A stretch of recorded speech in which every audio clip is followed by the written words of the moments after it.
Hey, welcome to this video. So I've got three different topics that I want to cover, and I decided to just put them all in one video this time because otherwise I don't know if I'll do them. So right now, or the past couple of days, the moon's been in Sagittarius, and it's been conjunct Mars and Saturn. Saturn just went retrograde on the 25th, which I did talk about in another video. And Mars is going to go retrograde at some point as well. And both of those planets are the doer signs. Like Mars is especially the action taker. Saturn is more about bringing things into reality. And in order to bring things into reality, you kind of have to do stuff. So they're both about to go retrograde, and they're both in Sagittarius. So what's interesting is the different energies kind of involved. Like earlier in the day, yesterday, when the sun was conjunct Mars, I felt like I had a good amount of energy. But then when it was conjunct Saturn, I felt tired. And I think another huge theme that's coming up, especially because it's in Sagittarius. Sagittarius is all about taking on more things, wanting to expand, more, this, So, what Saturn going retrograde is really bringing up is simplifying. Saturn wants to simplify a little more, kind of let go of the excess, maybe, pull back a little bit from all that more energy.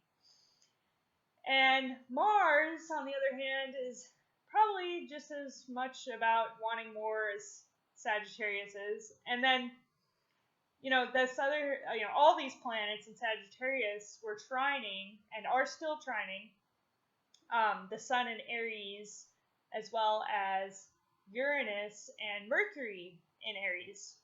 So there is some unexpected things that could occur, unexpected insights, events, random chaotic energies sometimes.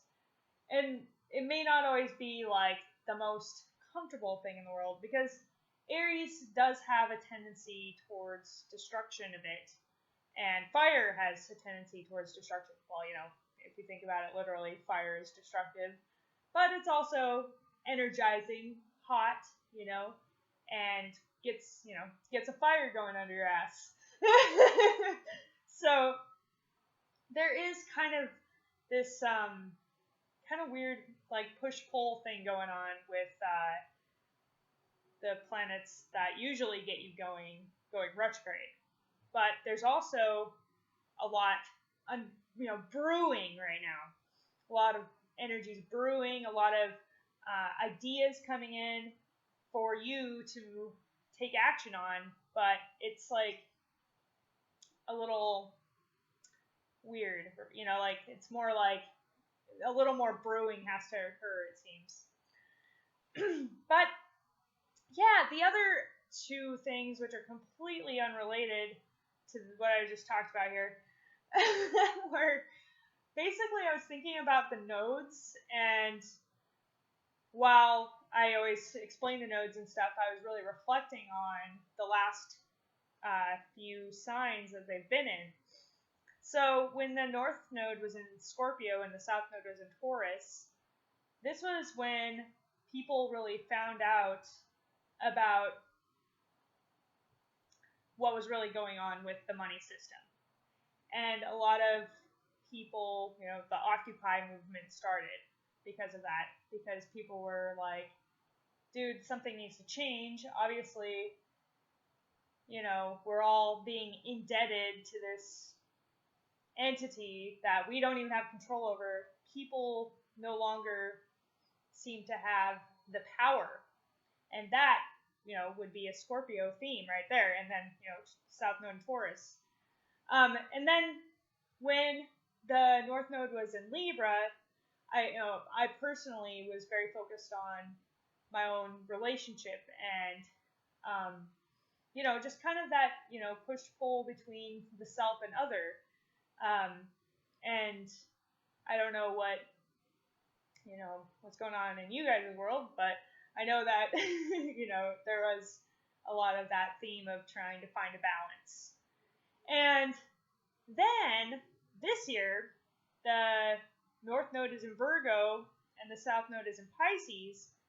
Well, there's been a whole bunch of stuff about health just being even more prominent. I mean, Pluto has been transiting my 6th house as it is, so I've kind of become obsessed with health and stuff during this time. And I used to not be a healthy person, but I did become healthy.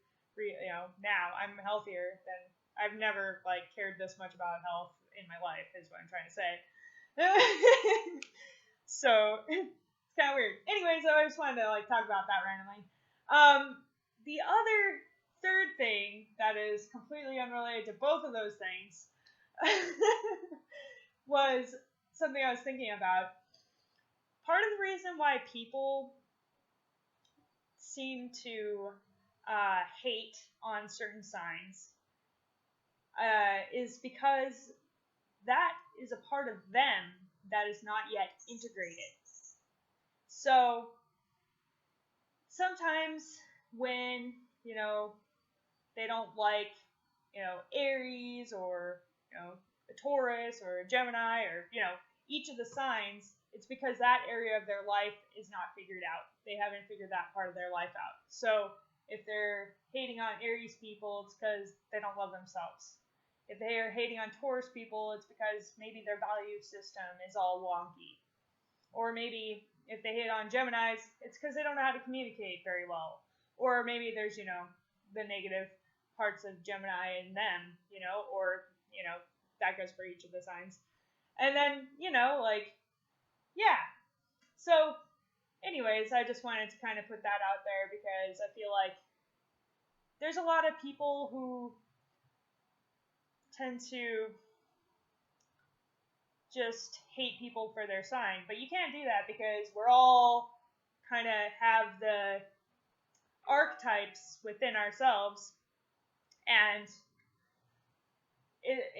each of us is expressing a stronger aspect of certain archetypes, and as we become more integrated and more aware of the parts of ourselves that maybe aren't the greatest, then we can express each of those signs in a more integrated way. So we each have all of them as an option, basically, an expression. They're all an expression of each of us. But of course, wherever your planets are is where you're doing the most work on that area, wherever it is in your chart, and whatever it is you're expressing in this life, that's the area you're more focused on. So, yeah, just wanted to put that out there, maybe as a way to help you integrate better into your own places that maybe you don't always feel so great about. Okay, well, that's the video that I've got for today. I hope you enjoyed it. I'll talk to you soon.